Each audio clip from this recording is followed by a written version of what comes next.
Oi, pessoal, tudo bem? Então, a gente está aqui ao vivo, estamos começando mais uma live e essa live ela é super especial porque ela vai falar sobre genética e câncer de mama. Eu vou conversar com a doutora Ana Carolina Maia, ela é geneticista e ela vai estar nos contando tudo sobre genética e câncer de mama. É uma live super imperdível porque ela vai tratar de todas as questões e as novidades da genética, né, que estão aí influenciando muito, revolucionando o tratamento do câncer de mama. Vamos ver se ela já entrou aqui, a Ana, aqui. Vamos convidar ela. Oi, Ana. Entra aqui. Aí a gente já vai começar a nossa live. Olá, tudo bem, Ana? Tudo? Seja Que prazer, bem-vinda. né? Igualmente, seja super bem-vinda. Então, eu quero Obrigada. te agradecer muito aí por tu ter aceito o meu convite e para a gente conversar sobre esse tema, que é um tema tão complexo, né? É um tema profundo, delicado, que também trata de câncer de mama e que realmente está aí revolucionando, né? Tanto o tratamento quanto esse diagnóstico precoce, a prevenção do câncer de mama, e que fez a gente compreender essa doença de uma outra forma, né, Ana? Então, muito obrigada, tá, por estar aqui com a gente. Eu estou super feliz, super honrada. Então, eu queria apresentar para vocês a Ana. Ela é geneticista, né? Então, é uma médica que fez formação, residência em genética. E ela é de Alagoas, né? E veio parar aqui no Rio Grande do Sul por causa da paixão pela genética, né? Num serviço de referência do Hospital de Clínicas de Porto Alegre, da doutora Patrícia Prola, né? E acabou conseguindo uma vaga disputada aí dessa residência e acabou ficando aqui com a gente, né, Ana? Então, boa noite, obrigada por estar aqui com a gente. Me conta um pouco de ti, da tua história. Eu falo que as coisas foram acontecendo na minha vida e foi engraçado, né? Eu vim fazer um estágio de um mês no Hospital de Clínicas, aí na faculdade, e me apaixonei pelo hospital. E acabei voltando e fiz residência aqui. No fim, conheci um gaúcho paranaense e aí me apaixonei de novo. E acabei Uhum. no Rio Grande do Sul e hoje eu atendo aqui em Porto Alegre, em Caxias. E um carinho muito especial por essa área da oncogenética e câncer de mama especialmente, né, que é o que eu faço o meu mestrado no acompanhamento dessas mulheres com alterações genéticas. Então acho que vai ser super legal essa nossa troca hoje, Lu. Ah, com certeza. A Ana, ela atende muitas das minhas pacientes, né? Faz essa avaliação genética que é tão importante. A gente vai explicar para vocês como é que é isso, né? E eu queria falar também para o pessoal que o geneticista, e por isso que eu estou tão honrada com a tua presença aqui, é uma ave rara, né, na medicina, porque é uma especialidade complexa, porque é uma especialidade que tem pouca vaga de residência e porque a genética explodiu realmente aí, principalmente na oncogenética, né? E a demanda tá tão grande, Ana, que vocês não estão conseguindo dar conta, né, Ana? Estão fazendo até telemedicina, a gente acaba discutindo os casos, às vezes, online com vocês, porque não dá conta, né? Isso, é verdade. Nós somos poucos ao longo do Brasil, né? Mas acho que o Rio Grande do Sul está muito bem servido em números de geneticistas em comparação com outros estados até. Uhum. Tem facilitado a inclusão também, né? A gente vai conversar um pouco sobre isso, sobre dos exames genéticos, o custo um pouco mais acessível. Tudo isso tem facilitado a avaliação e o acompanhamento, né? É isso, a gente vai falar um pouquinho depois sobre a questão do custo, né? Porque esse teste genético, quando ele veio para o Brasil, há muitos anos atrás, ele custava 3, 4 mil dólares na época, né? E Sim. era uma coisa bastante inviável. E agora já está bem mais acessível. A gente vai conversar sobre isso também, né? Tá? Então vamos começar a nossa live. Eu queria te perguntar assim, ó, Ana, para o pessoal, para o nosso público aqui, leigo, né? Digamos, não médico. Uhum. O que que é um câncer de mama hereditário? Explica para eles. Então tá, o que eu gosto de falar? Todos os tumores, na verdade, eles têm acontecem devido a alterações genéticas, né? Então, o exemplo que eu dou é como se às vezes as coisas do ambiente ou coisas que nós herdamos dos nossos pais podem ter alterações, como se os nossos genes fossem uma biblioteca de livros. E às vezes vão tendo trocando letrinhas, né? E o acúmulo dessas mudanças é que leva ao surgimento do câncer, tá?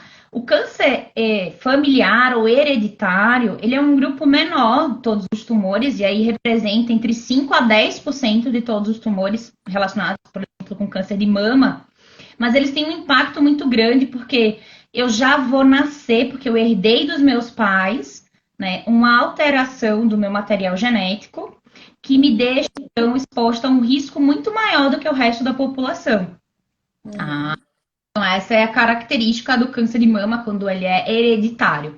Isso representa 5 a 10%. A gente vai ter um grupo ali de 20% que vão ser o que a gente chama de familiar, ou seja, eu tenho várias pessoas na minha família que tiveram câncer, eu não encontro uma causa genética única e provavelmente, então, a gente vai entender que são vários fatores genéticos que têm um impacto pequeno e lembra que a família está dentro do mesmo ambiente, então também estou exposta ao mesmo ambiente, né? Uhum.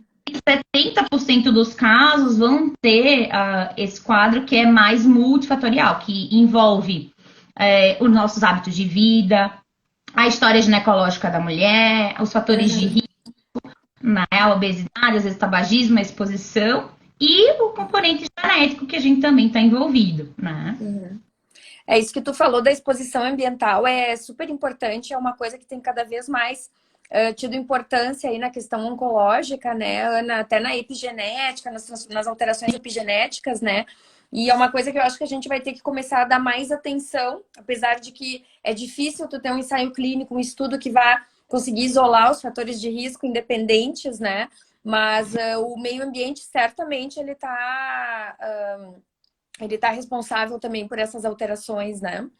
Existe inclusive alguns estudos que mostram, né, por exemplo, em países subdesenvolvidos ou em desenvolvimento, como o Brasil, a gente acaba tendo um número maior de mulheres mais jovens com câncer de mama, porque às vezes elas estão expostas a fatores de risco, elas mais Uhum. álcool, mais tabagismo e Uhum. outros fatores ambientais, né, que também podem ser uma justificativa, né? E aí eu fico pensando, isso pode estar realmente na gênese do número aumentado de câncer de mama em pacientes tão jovens, né, Ana? A gente tem visto pacientes de 35, 31, 26 anos, né? E isso, pelo menos quando eu me formei há 20 anos atrás, não tinha, né?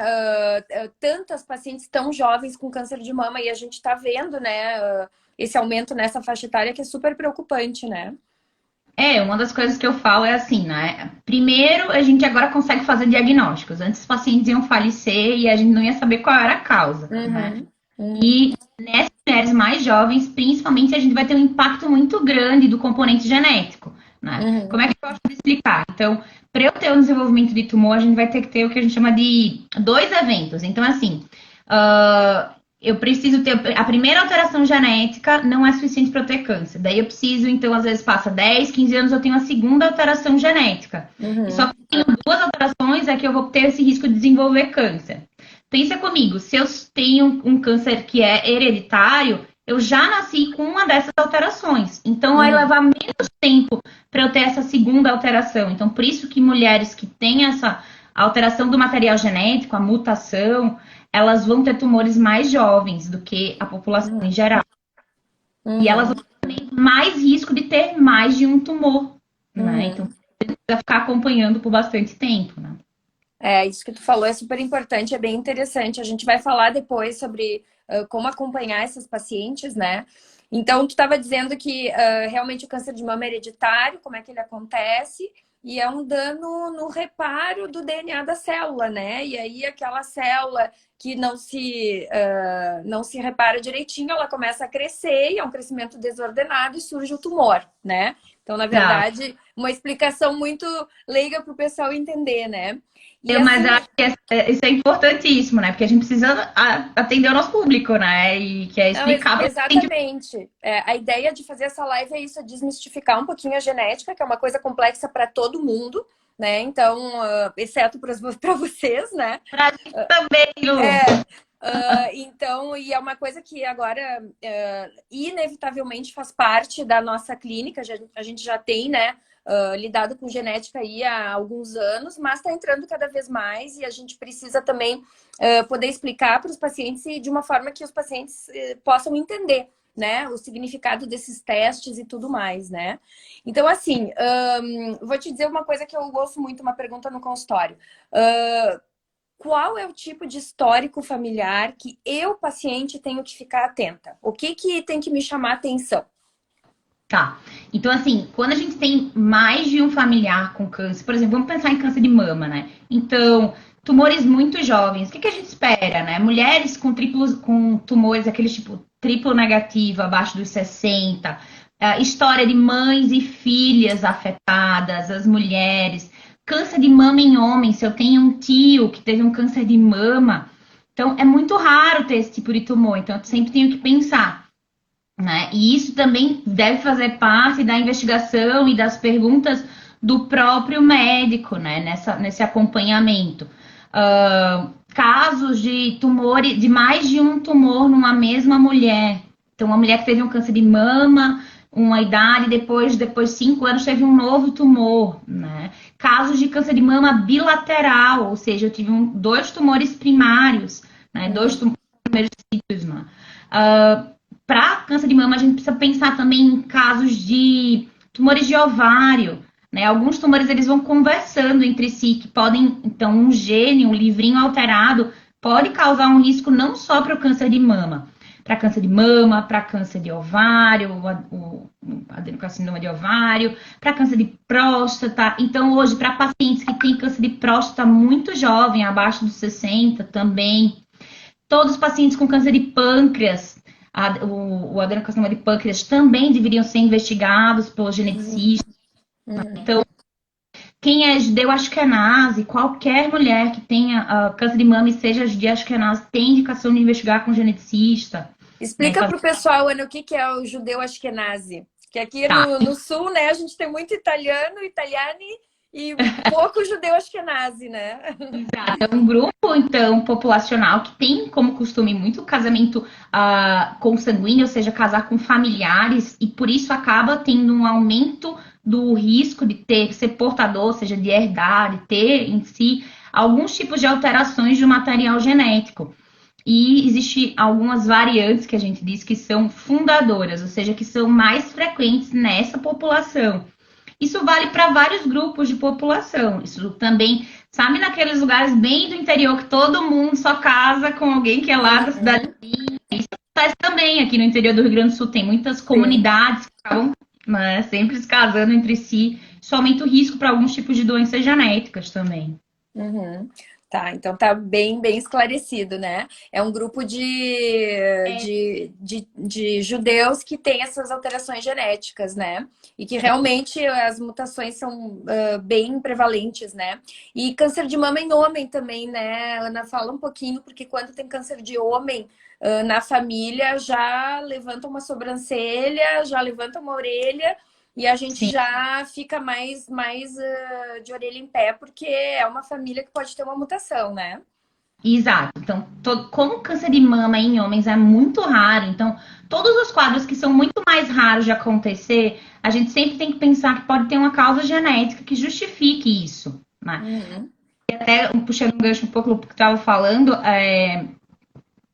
sempre que possível, a melhor coisa é investigar a pessoa que teve o diagnóstico de câncer.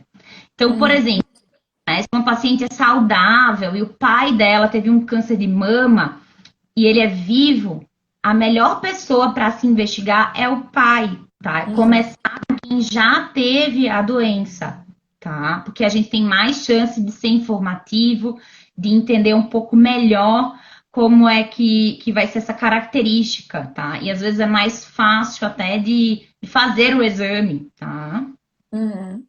Tá. E vamos então falar aqui para o pessoal, né? Como é que a gente faz? Por exemplo, bom, eu sou mastologista, eu recebo essa paciente e depois eu encaminho para ti, né?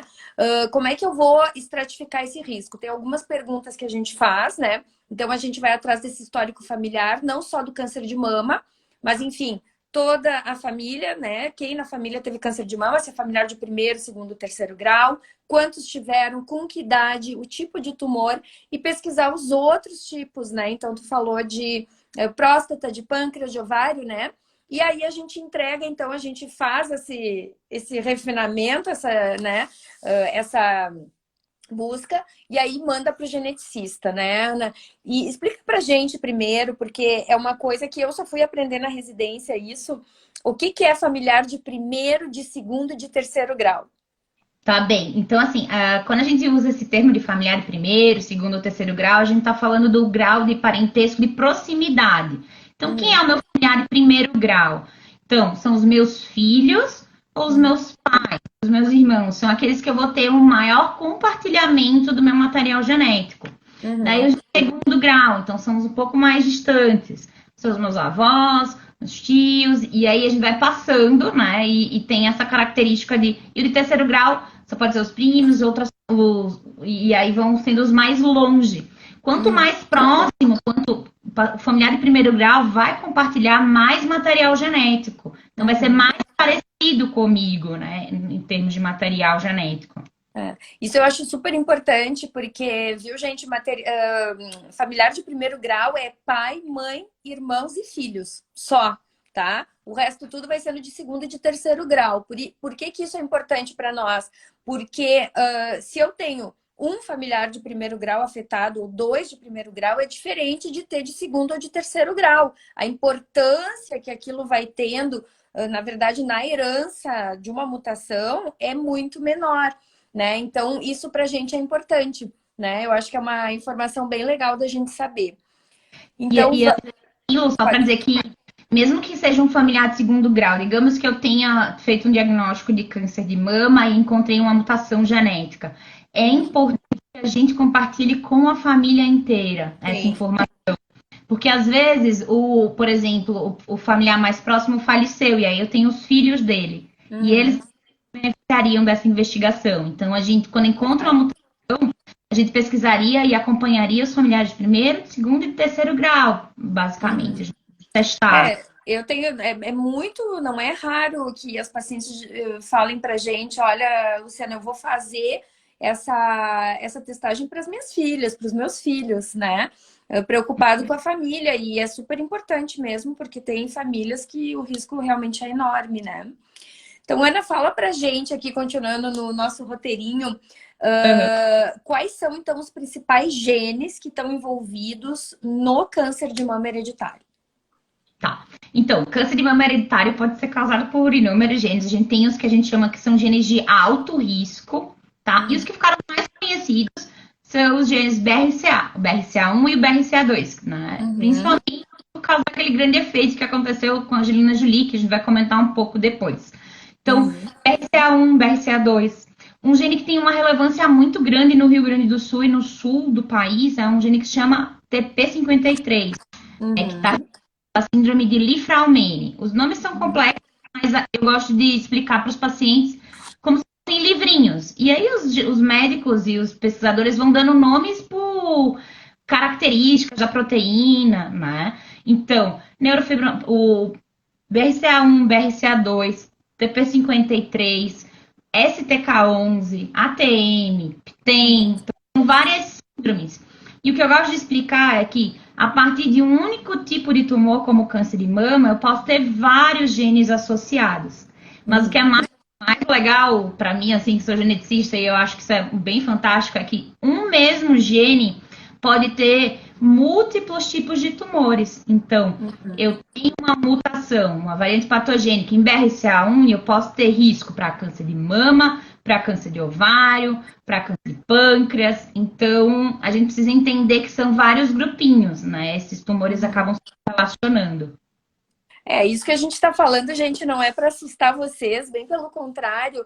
Na verdade, a gente não falou ali no começo, mas o câncer de mama hereditário, ele é responsável por 10 a 15% só acho que tu falou, né, no comecinho, Ana, dessa, mas para frisar, porque as pessoas acham que é 90% dos cânceres de mama que são hereditários, e na verdade, ao que se sabe, à luz do conhecimento de hoje, não, né? Então também é importante a gente pensar, poxa, eu tive uma tia-avó que teve câncer de mama, eu vou ter também, não é bem assim, né? Exato. Eu acho que a gente precisa entender essa investigação genética como uma grande oportunidade. Primeiro, porque modifica totalmente o tratamento das pacientes hoje. Uhum, E uhum. vai, então, dar a possibilidade de, às vezes, mudança de tratamento, até interferir no nosso padrão de cirurgia, né? Você Com sabe muito bem certeza. dessa parte. Uhum. Ou também, o grande trunfo, o grande objetivo da gente estar observando essa parte do câncer genético é a gente encontrar pessoas que nunca tiveram câncer e poder agir preventivamente para reduzir esses riscos, para as pessoas viverem melhor. Então, esse é o É. grande foco, a prevenção. Eu acho que é aí que, de fato, no câncer de mama a gente pode falar em prevenção, porque prevenção realmente é chegar antes do câncer realmente acontecer, né? Diferente de um diagnóstico precoce, né? Que é o que a mamografia e os exames de imagem dão. Aqui a gente está falando realmente em prevenção, porque a gente tem estratégias que podem reduzir em mais de 90% o risco de desenvolver o câncer de mama, especificamente. Tem também estratégias para câncer de ovário, enfim. Então é isso Exato. que é maravilhoso assim da genética e que trouxe isso pra gente, né? Que foi realmente revolucionar como a gente encara, como a gente aborda. Por exemplo, se eu pego uma paciente jovem, vamos supor 31 anos, e ela é mutada, nós vamos propor um outro tipo de tratamento cirúrgico para ela, né? A gente talvez vai estar pensando em retirar as duas mamas, nós vamos estar pensando talvez futuramente em retirar os ovários, porque a gente sabe que isso vai fazer uma diferença, né? Depois no desenvolvimento de tumores secundários, né? E isso mudou muito, né? De uma coisa que se fazia há anos atrás. E aí que vem o efeito Angelina Jolie, né? Eu acho que faz uns 10 anos, isso? Quantos anos? Isso. Mais ou menos, né? Que ela publicou abertamente que ela era mutada. Era BRCA1 ou BRCA2, eu não me lembro qual que era. BRCA1. Era o BRCA1. A mãe dela faleceu de câncer de ovário, a tia, a avó, ela tinha realmente aquele padrão de herança familiar e ela se antecipou, ela diagnosticou o tumor não, desculpa, a mutação, ela não teve tumor, e ela fez a cirurgia, né? Um ícone de beleza, uma estrela de Hollywood, e ela fez a cirurgia porque os resultados são concretos. Fala pra gente sobre isso, Ana. Exato. Eu gosto de brincar, dizer assim, que a Angelina Jolie deu esse testemunho e mudou a vida de muitas outras mulheres, né? Compartilhando a Uhum, história dela. E a gente uhum. associa muito o nome da Angelina a câncer de mama, mas ela nunca teve diagnóstico, né? Sim. Então, Uhum, assim, o impacto exatamente da redução do risco. E a gente sabe que a redução é expressiva, né? Então, quando a paciente mutada, ela opta por realizar a cirurgia, ela está reduzindo muito o risco dela. Uma outra possibilidade é ela fazer, então, exames mais frequentes, uhum, tá? Nesses casos, ela não vai diminuir o risco, mas ela vai ter um diagnóstico precoce, né? Isso é uma uhum, diferença. E para, por exemplo, o ovário, né, e as trompas, que foi uma das cirurgias que a Angelina fez posteriormente, quando ela tinha idade para isso, uhum. esse sim está associado a uma redução do risco e já comprovado um aumento da sobrevida. Ou seja, as mulheres que fazem no tempo adequado, elas vão viver mais. Isso é Uhum. que é fundamental, assim. É. E aí entra então essa avaliação, gente, o mastologista, o oncologista, enfim, a gente precisa do geneticista para nos orientar dentro desse escopo, principalmente das pacientes mutadas, porque a gente não vai tomar esse tipo de decisão sozinhos, principalmente retirada de ovário em pacientes muito jovens, né? Mesmo que elas sejam mutadas, a gente tem que avaliar toda a questão da fertilidade, da prole, se ela vai querer engravidar de novo, se ela já teve filho ou não. Então, é uma estratificação de risco bem complexa, né? E é uma tomada de decisão muito séria. A cirurgia, a gente chamava antigamente de mastectomia profilática, agora é cirurgia redutora de risco, né? Que eu acho Isso. um nome muito mais bem dado. E ela realmente ela reduz muito o risco, o impacto é enorme. Não é de 100%, mas é de mais de 90%, 95% em alguns casos. Mas é uma cirurgia muito grande, né? É uma cirurgia Sim. grande, que tem riscos, que tem morbidade. Então é importante indicar nas pessoas corretas. Eu atendo diariamente pacientes chegando no consultório e dizendo, já que eu vou botar uma prótese, vamos tirar tudo, Luciana, vamos tirar tudo, doutora. Não é bem assim, né? As pessoas acham que é só colocar uma prótese no lugar da mama, e não é. A cirurgia ela é realmente muito maior, então tem que avaliar de uma forma bem completa se vale a pena e se a paciente tem indicação, né? Com certeza. E o que eu falo sempre para os pacientes é que a gente tem que pensar que não é uma cirurgia isenta de risco, né? Digamos que seja uma paciente que esteja mutada, que a gente consiga fazer o diagnóstico antes de fazer a cirurgia. Ela tem um câncer numa mama e a outra mama a gente estadiou bem, ela é normal. Bom, a gente pode optar por fazer a realização da cirurgia bilateral. A gente tem que entender que a gente só tem que colocar na balança se isso vai beneficiar mais do que o risco que ela vai correr. E isso é muito importante, você falou, Lu, as cirurgias redutoras de risco, elas não são indicadas em todos os tipos de alterações do material genético, tá? Nem para o câncer de mama. Então, a gente tem indicações que são específicas, cada dia estão evoluindo, quase todo mês a gente tem novas informações, né? A gente está aprendendo sempre. Para BRCA e BRCA2 a gente está bem mais adiantado, porque foram os primeiros, a gente conhece um pouco melhor, mas eu acho que essa decisão compartilhada com o paciente, a equipe da Mastro, da Onco, da genética, é o melhor caminho. E outra coisa que eu acho importante falar, que quando a gente tem um resultado de um exame alterado, mutado, não é para sair correndo, não se sai correndo para fazer cirurgia nenhuma. A gente espera, a gente esfria a cabeça, né? A gente conversa com o médico e a gente vai tomar a decisão com calma, porque não vai desenvolver um tumor amanhã, né? Então, Exato. eu sempre gosto de falar para os pacientes, não se desesperar. Bom, o resultado está ali. Eu sei que dá uma baita de uma ansiedade, porque às vezes é difícil até dormir pensando naquilo, né? E aí eu vou entrar com a minha próxima pergunta. Estou pronta para fazer um teste genético? Pois, então, eu acho que isso é um questionamento fundamental e que bom que a gente vai poder discutir sobre isso. Estar pronta é uma coisa que a gente vai ter que ir tateando, tá? Não tenho certeza. E o que é fundamental nesses casos é que o geneticista e a consulta de aconselhamento genético, ela aconteça antes de fazer o exame. Hoje a gente está numa sociedade onde a gente exige cada vez mais os testes voltados para o consumidor. E é fácil, daí a gente entra na internet, pede, passa o cartão de crédito e faz o exame. Só que quando o exame ficar pronto, o teste genético ele tem muito impacto, porque ele tem um impacto para a vida toda. Né? E a gente vai ter uma informação que vai ter impacto para a nossa família, para a nossa saúde. Né? Então, idealmente, a gente tem que fazer uma consulta pré-teste, ou seja, antes de fazer o exame genético, para que o médico geneticista faça, então, a história da família, entenda bem, pense qual é o diagnóstico que ele tá sugerindo, escolha qual é o exame mais adequado, explique para o paciente o que é que pode vir de resultado, e aí o paciente vai entender se ele quer ou não fazer o exame. Isso é muito importante, o exame não é obrigatório. As pessoas, eu tenho um paciente que veio consultar comigo, que tem mutação na família, e ela não estava pronta. E eu falei, tudo bem, a gente se vê no próximo ano, vamos fazer sua ressonância, vamos fazer seu acompanhamento. Isso é uma coisa que a gente precisa entender mesmo, né? Da mesma forma, no consultório do Mastro, eu tenho inúmeras pacientes que têm históricos familiares, assim, que a gente realmente fica de orelha em pé, ou mamas de muito difícil acompanhamento, estamos fazendo ressonância toda hora, biópsias, né, com lesões de risco, mas que a paciente não se sente pronta e outras mesmo que não querem fazer, porque não querem saber. E isso é importante frisar que o teste ele não é obrigatório, como tu disseste, ele é um teste que ele vai nos ajudar a pensar em alguma solução, em alguma redução do risco, mas ele não é obrigatório, né?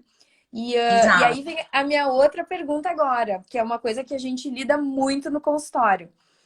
Fiz o teste e não tenho mutação, tá? Mas a minha história familiar é muito forte.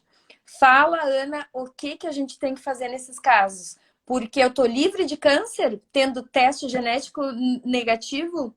Não, né? Então, isso eu acho que é um dos casos que é mais difícil e que gera bastante angústia, e essa troca, né, de informação junto com o mastologista é fundamental. quando o exame genético é negativo, a gente vai ter que interpretar que não encontrei alteração. E aí eu tô pensando que o exame genético é negativo e eu já vi que o exame é de boa qualidade, ele olhou o que eu precisava olhar, eu confio no laboratório, né? Tudo isso é muito importante da gente entender. Ele é um negativo mesmo, assim, né? E se vem negativo, as pacientes têm história familiar forte, elas precisam ser acompanhadas pela história familiar. Tá? Elas vão ter que ser acompanhadas por alto risco, inclusive, muitas vezes. A gente vai indicar ressonância, acompanhamento com mastologista e todo esse segmento, né? E eu explico para os meus pacientes assim, eu não sei no momento, porque todo dia a gente tem novos conhecimentos, a gente vai aprendendo mais. As pacientes que fizeram teste genético há 5 anos atrás, que vieram negativo, elas estão precisando fazer exames novos agora, porque o conhecimento mudou muito. O painel aumentou, né? As técnicas. Exato, antes elas testaram BRCA, 2, né? Agora eu tenho pelo menos 12 genes que estão ali relacionados com alto ou moderado risco para câncer de mama. Né? E aí, nesses casos, onde a gente não encontra alteração genética, que pode representar até 50% das famílias que têm características, critérios, né? De alto risco. A gente orienta, então, que sigam um acompanhamento de alto risco, né? Ainda ou moderado risco, com frequência, com mastologista, com os outros acompanhamentos, com a suspeição, e que ele seja reavaliado anualmente ou bianualmente com o geneticista também, para que a gente possa entender se surgiram casos novos na família, que possam também, quem sabe a gente precisa testar outra pessoa na família, né? Ou até se a gente já tem novos testes para oferecer aos pacientes. Eu acho que isso que tu falou é fundamental. E então, assim, ó, para recapitular, ter um teste mutado, né, na família ou próprio do paciente não é uma sentença de doença, né, e nem de morte. Não quer dizer nem que vá ter a doença, só que em alguns casos aumenta bastante a probabilidade, mas não é uma sentença. Isso é importante ser dito, porque as decisões, as tomadas de conduta, elas podem ser feitas com uma certa calma. E o contrário também é verdadeiro. Se o teste ele não mostra mutação, eu não estou livre do risco de câncer de mama. Ninguém está, né?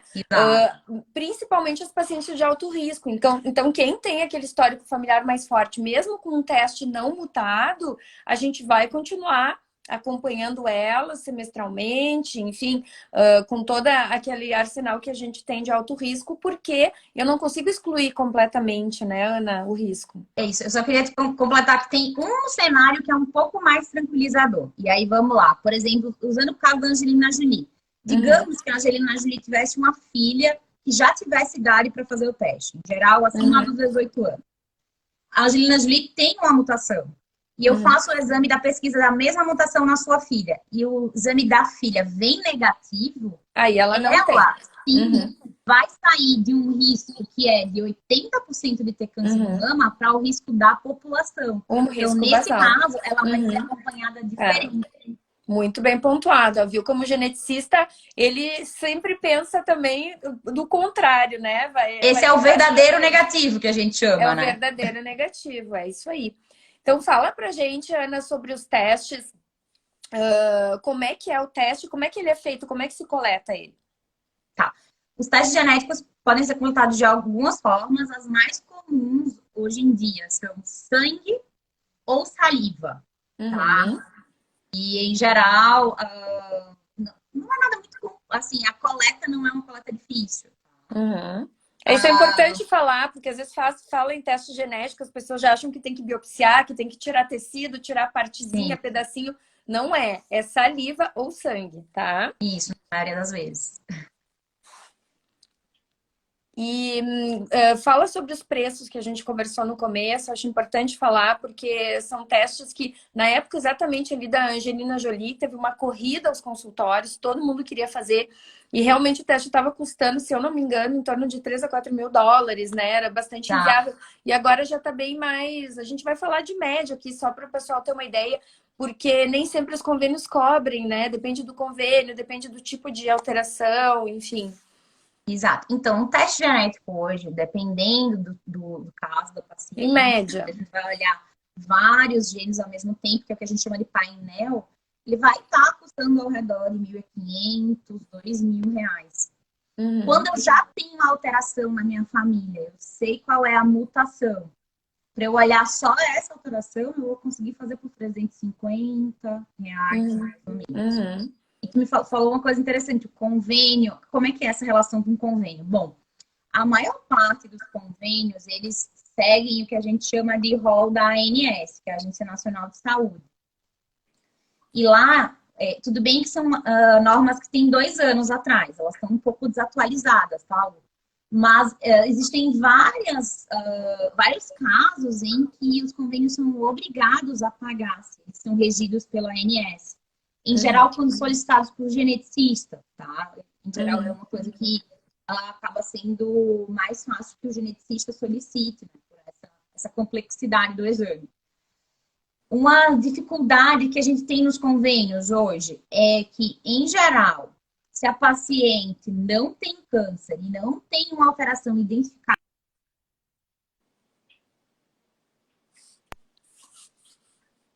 Acho que trancou um pouquinho. Oi? Voltou? Voltou. Quando, por exemplo, eu não tenho câncer, mas tenho uma história familiar de câncer, mas os meus parentes já faleceram, tá? Agora tá me ouvindo? Sim, tá bom, eu tô ouvindo. Ah, tá. E os meus parentes já faleceram, por exemplo.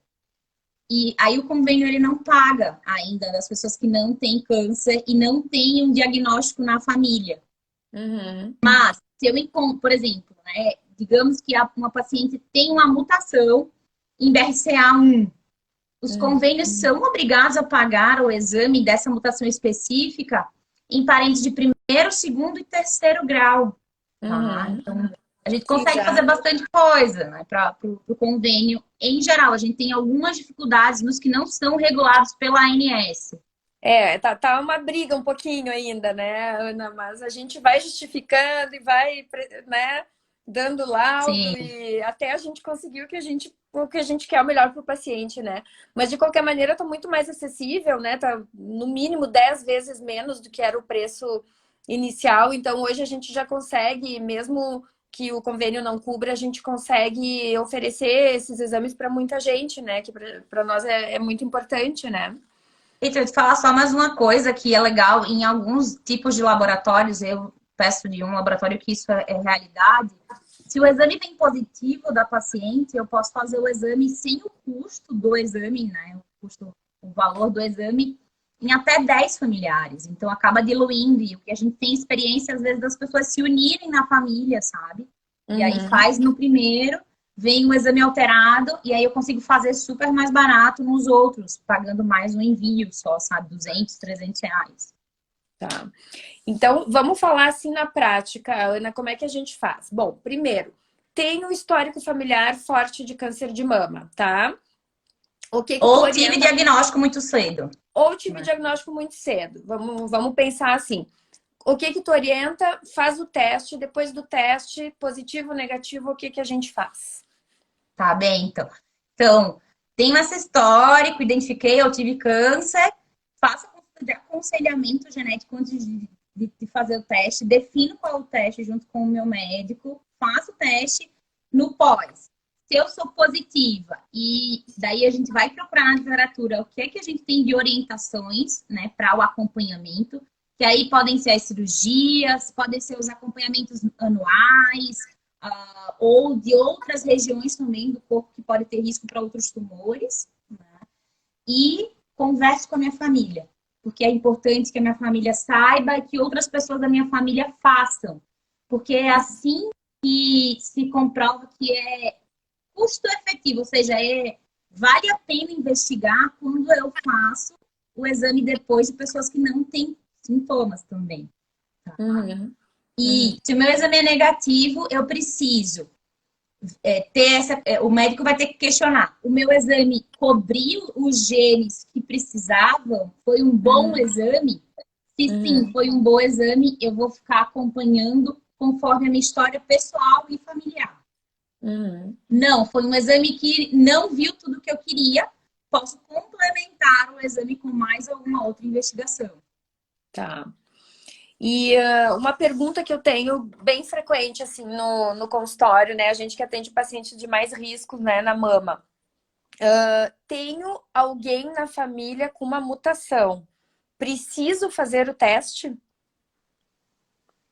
O que eu digo, eu acho que precisa pelo menos ter uma conversa de aconselhamento, tá? Para eu entender, porque às vezes eu vejo na consulta que as pacientes, elas têm essa ideia assim do tudo ou nada. Ou, não, doutora, eu não quero fazer porque eu tenho 100% de chance de ter esse resultado. Ou não, eu não quero fazer porque eu não estou procurando, né? Eu não quero procurar. Na verdade, o importante, eu acho que é ter essa consciência, entender qual é o risco que eu vou estar exposto e conscientemente definir o que é que eu prefiro fazer, né? Não existe o certo para todo mundo, mas se você tem um familiar que tem uma mutação genética que dá um risco para câncer, que a gente chama de síndrome de predisposição, bom, idealmente, o melhor é que você consulte com um geneticista para receber o aconselhamento genético.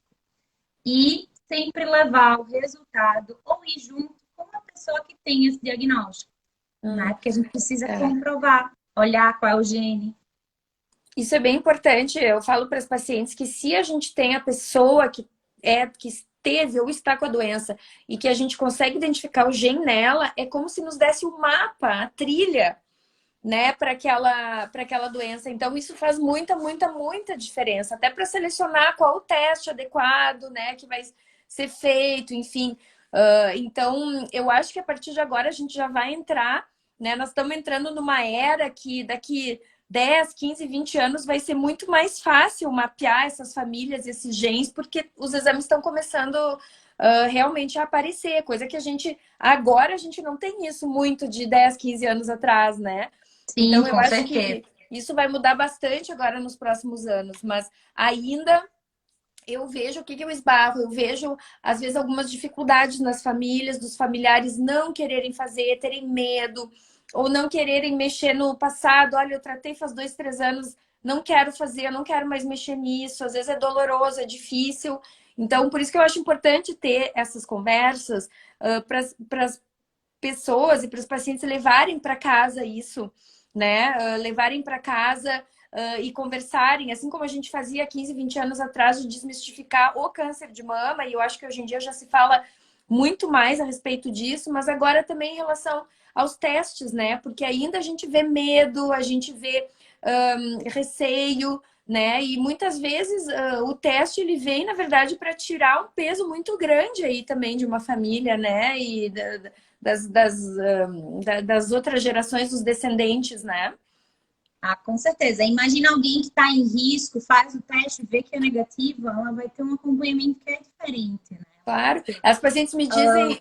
Fala. Desculpa. O que eu ia falar? Quer dizer que, às vezes, o que eu faço também de estratégia é depois que a paciente... Porque, às vezes, a paciente está muito fragilizada ao receber um resultado como esse. É muito difícil. Né? Ela está, às vezes, em tratamento e tudo. Eu tenho um modelo de carta que eu gosto de combinar com o paciente, assim, eu nem coloco qual é o nome do paciente. Eu digo, um paciente da sua família, uma pessoa da sua família fez um teste genético, o resultado é esse. Explico num português um pouco mais tranquilo. E aí a pessoa, às vezes, joga no grupo da família, sabe? Não quer, sabe? Assim, olha, leem, o meu médico diz, e aí deixa o contato, e aí quem se sentir à vontade de conversar. Que evita um pouco também essa coisa de toda hora, coitada da paciente que tá no momento difícil.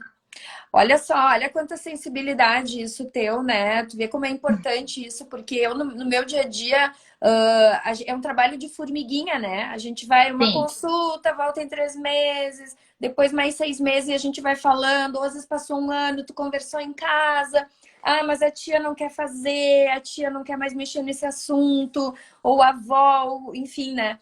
Então, tem que ter muita sensibilidade. A gente sabe que é uma coisa difícil porque as pessoas às vezes encaram um teste genético como uma sentença, né, de vida ou de morte, de doença ou de não doença, e não é bem assim. É, na verdade, uma enorme oportunidade de mudar, né, a história natural de alguma coisa importante na vida da gente, né? E eu acho que a gente tá para viver tempos áureos ainda, muito mais do que agora, né? Mas tem que tem que começar por aí, né? E claro, ninguém é obrigado a fazer, mas as pacientes me perguntam, olha, eu não sei se eu tô pronta, e se der positivo, Luciana, o que que eu faço? E eu digo, e se der negativo? Que bom, É, né? é bem isso. Isso tudo são coisas que são abordadas na consulta do aconselhamento pré-teste, desculpa. Uhum, A gente vai sempre mostrar para o paciente quais os cenários possíveis, o que é que pode uhum, vir. Pode uhum, vir um resultado positivo, qual é o percentual, né? E aí também trazer um pouco para a realidade, porque alguns pacientes me perguntam assim, doutora, no meu caso, 95%, eu falo, olha, não, é 15, 20% a chance, uhum, 25%, uhum. né? E mostrar quais seriam as possibilidades e também, eu acho que não é só mostrar a possibilidade, é mostrar a possibilidade e explicar para o paciente quais são os caminhos possíveis. Bom, se vier positivo, o que é que você pode fazer para lidar com essa doença? Se vier negativo, como é que você vai ter que acompanhar? E essa visão, assim, de traçar direções, acaba dando uma tranquilidade, que a gente não tem quando a gente não evita, quando a gente não faz nada. É, exatamente. Eu sempre costumo dizer que a gente teme muito mais aquilo que a gente desconhece, né? Então Exato. acaba ficando aquela coisa não dita, não falada, aquele medo, aquela coisa lúgubre, e o medo vai aumentando e a gente acaba rechaçando ou esquecendo, botando embaixo do tapete. E na verdade, quanto mais luz, quanto mais conhecimento, quanto mais esclarecimento, o medo vai diminuindo, porque a gente vai tendo a noção do risco real que existe, que na maioria das vezes é menor do que o risco que a gente estima, né? Isso, Exato. isso tem alguns estudos mostrando que o risco que os pacientes estimam que tem câncer de mama geralmente é maior do que o risco real deles, né? E então, por isso, a consulta com o geneticista, gente, ela estava falando de pré-teste, pós-teste, é isso, né? A consulta pré-teste é antes de fazer o teste genético. O geneticista vai explicar tudo isso em detalhes que nós falamos hoje e vai explicar o que que vai poder, que tipo de informação vai se ter com o teste e ajudar o paciente a decidir se vai fazer o teste. Aí E isso cria depois um vínculo, né? exatamente, aí depois vai fazer o teste, esse é o ideal. Às vezes eu peço, vamos fazer um teste, aí, ai, mas precisa ir para Porto Alegre, ai, mas precisa consultar com o geneticista, ai, mas tu acha que precisa? Precisa, claro que precisa, né? E hoje em dia até estão tendo as consultas por telemedicina, né? Que na parte da mama é bem impossível fazer, né, Ana? Eu tenho feito muito consulta. A pandemia trouxe muitas coisas difíceis para a gente lidar e algumas Uhum, coisas para a gente se reinventar. Tenho feito muito consulta por telemedicina para oncogenética e tem funcionado super bem. As pacientes gostam bastante. E uhum, hoje, dependendo do teste que a gente escolhe, pode chegar na sua casa para você coletar por correio. uhum. Tá? Olha Isso só, né? também facilita. E aí não É. tem picada, é saliva. Então, assim, isso vai facilitando. A gente que está no interior aqui, né, Bento Gonçalves, não é uma cidade tão pequena, é uma cidade que tem um centro de tratamento de câncer de alta complexidade. Eu não sei se é alta complexidade, mas tem um Unacom aqui, atende uma região de 300 mil habitantes, mas a gente não tem geneticista aqui ainda. E a gente vê, às vezes, pacientes que vêm de cidades e de localizações menores ainda, que já tiveram que se deslocar até aqui, e ainda às vezes eu vou ter que deslocar para outra cidade, e a gente esbarra em bastante dificuldade. Então, eu acho que as consultas por telemedicina, nesse caso, por exemplo, eu na mama, eu preciso sempre examinar o paciente. Não vai ser possível, a não ser um retorno de exames. Mas no teu caso, é super possível fazer, né? Isso, para a área da oncogenética em geral, super é possível. Eu atendo ali pertinho, né, em Caxias. Quem sabe a gente também no futuro não esteja atendendo aí em Bento, né? Eu tô fazendo força, muito gosto se vier. Nós estamos precisando, vamos É ver se uma sai, né? possibilidade. Estamos aí junto na Ótimo. serra também. Tá, E para as pessoas que não se adaptam, né? Porque eu sei que nem todo mundo se adapta. E eu acho que as pessoas têm um pouco de receio de achar que a telemedicina vai ser corrido. E na Uhum. verdade não. É uma consulta muito semelhante. A gente deixa bastante tempo. As minhas consultas têm pelo menos 45 minutos, porque são assuntos muito complexos. E aí eu brinco que eu, na minha telemedicina, eu vou usando os meus brincos. Ó, eu tenho leguinho para explicar para o paciente. Olha Eu só! coloco. Fica aqui do meu lado, no lado do escritório. Daí Uhum. tem desenho. E isso é a gente passar o conhecimento, né? Para que o paciente tenha essa autonomia e consiga decidir o que ele quer fazer. Mas isso é importante, é trazer a medicina próxima do paciente, né? Sim, Descomplicar. A gente tem que explicar de um jeito que a pessoa consiga entender. Isso é nosso dever como médicos, né? E é Ana, me verdade. fala assim, ó, na prática, então, como acompanhar uma paciente mutada? Vamos falar especificamente de mama. O que que a gente Tá. vai oferecer para ela? Então, vou tentar restringir um pouco para não falar Sim, também porque senão é mais uma BCA live, mutada, né? pode ser? Senão é mais uma Então, live só sobre isso. exato. Então, como é que a gente acompanha pacientes com BRCA1 ou BRCA2 mutado?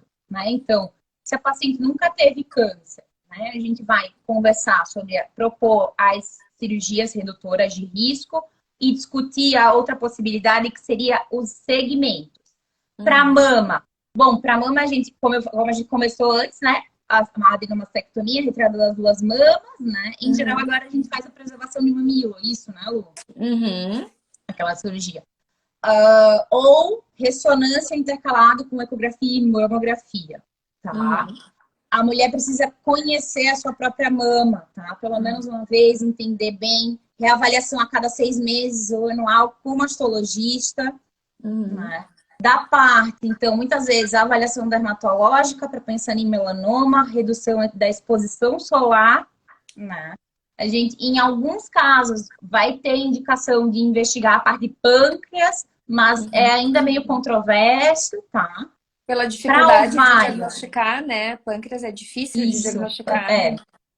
E a gente usa mais, o que tem nos guidelines são quando a gente já tem essa história de pâncreas, de câncer de pâncreas na família, né? Uhum. Para Uhum. câncer de ovário, bom, para E aí câncer de você ovário a indica gente vai ficar muito doente. ressonância de abdômen ou tomo para o pâncreas? É aquela colangiopancreato A colangio mesmo, é um exame, então é um mais exame invasivo. invasivo. Porque Isso, na ressonância não aparece muito, né? É difícil o não, pâncreas, né? Então faz é, colangio mesmo, colangio é, pancreato retrógrada endoscópica, né? é. Ok. Uhum. Uhum. Ou aquela com ultrassonografia, aquela com aquele outro Ultrassom. exame. Uhum. Ultrassom.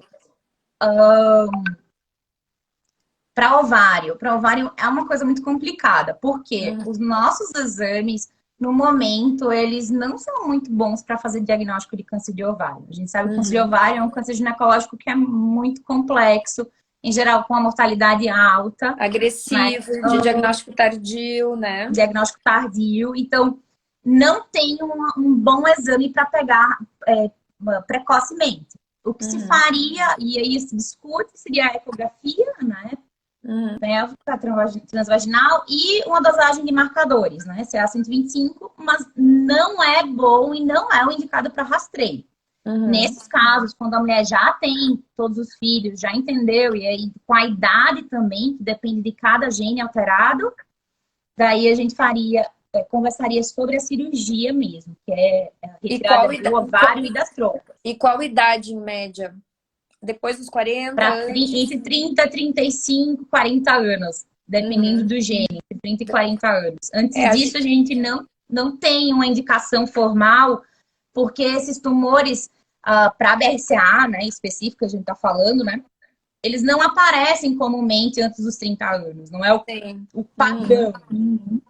E a gente tem também muito cuidado na questão de preservar a fertilidade da paciente, Com porque certeza. as pacientes mutadas muitas vezes são super jovens e elas se pegam ou com uma mutação ou mesmo já com câncer de mama sem nem ter tido filhos ainda, né? Então essa questão, porque retirando as mamas eu vou conseguir engravidar, eu só não vou conseguir amamentar, mas retirando os ovários terminou a vida Exato. reprodutiva, né? Então é uma coisa bem delicada, né?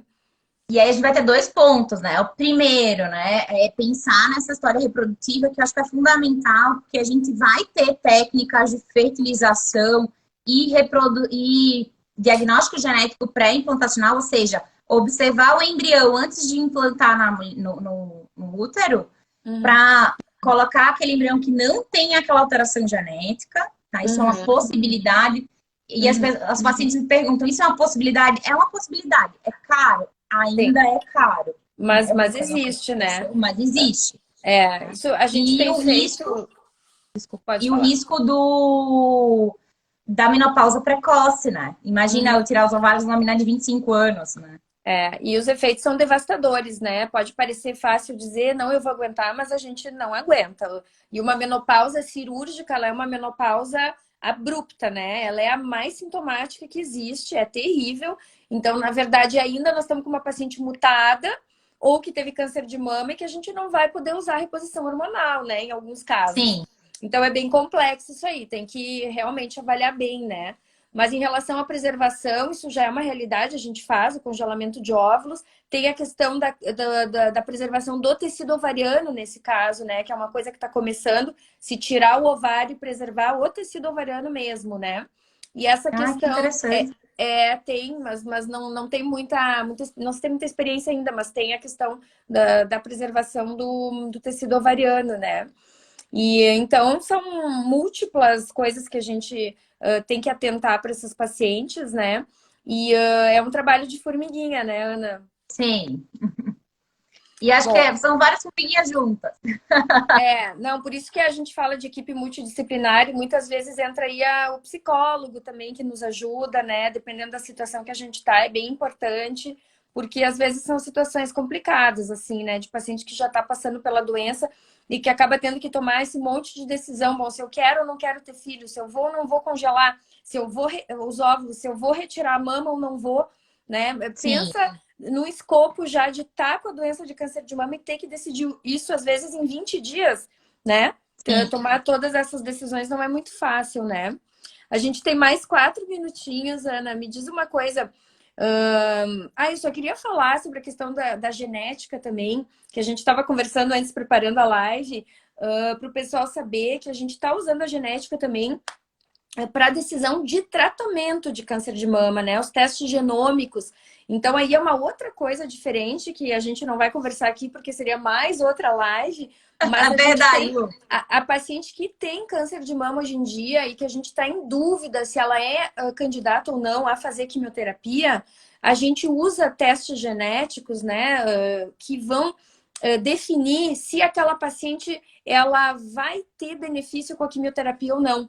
Então, o que isso nos dá? Isso nos dá o comportamento biológico do tumor, como que ele responde às drogas, aos quimioterápicos, às hormonoterapias, e se aquela paciente vai se beneficiar. Então, isso também é uma mudança muito grande de paradigma, né? Isso nos auxilia muito, porque a gente está começando a não precisar fazer quimioterapia em muitas pacientes que, sem o teste, teriam feito quimioterapia, né? Então, é fantástico isso e os desdobramentos são infinitos, né?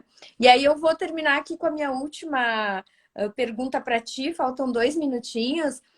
Para onde a gente vai com a oncogenética? O que é o futuro? Quais são as novas abordagens? O que está vindo por aí? Que é muita coisa, né, Ana? Eu acho que a gente vai no futuro ter uma conduta que vai ser modificada por o tipo da alteração genética que eu tenho, assim, dentro do mesmo gene das pacientes BRCA mutada. Daqui a pouco eu vou conseguir entender como é que eu preciso ser mais agressivo para as mulheres que têm um quadro uma mutação mais grave, um mais leve. Acho que a gente vai falar daqui a pouco de scores novos, né, que olham vários genes que causam um impacto menor, mas que quando juntos vão ter esse impacto maior. E o que eu espero muito é que o teste torne cada vez mais acessível, né, Lu? E aí no SUS, para as pessoas que não têm condições de pagar ainda um exame dessa complexidade. Então, acho que esse é um grande caminho que a gente está trilhando. Eu acho que é o que todos nós queremos, né? A gente luta muito por isso, igualdade para todos na saúde, né? Que é uma coisa muito triste o que a gente vê acontecendo em alguns lugares. A gente saber o que a gente pode oferecer e não ter condições, né? De realmente do que Sim, existe para oferecer e não ter condições de oferecer para o paciente. Mas a gente está aí, né? Batalhando sempre e brigando com os convênios e dando laudo até conseguir o que a sim. gente precisa, né? A gente não desiste nunca. Eu sou super chata, eu vou atrás até o fim. Eu já troquei tanto e-mail com convênio que... É isso aí. A gente vai atrás e a gente, no final, vai conseguir, eu acho, né, Ana? Com certeza, tamo lá. Tá? Então, eu queria te agradecer muito, tava ótimo, assim, me adicionou muito, sem dúvida. É uma especialidade, eu acho, vibrante, apaixonante, tá?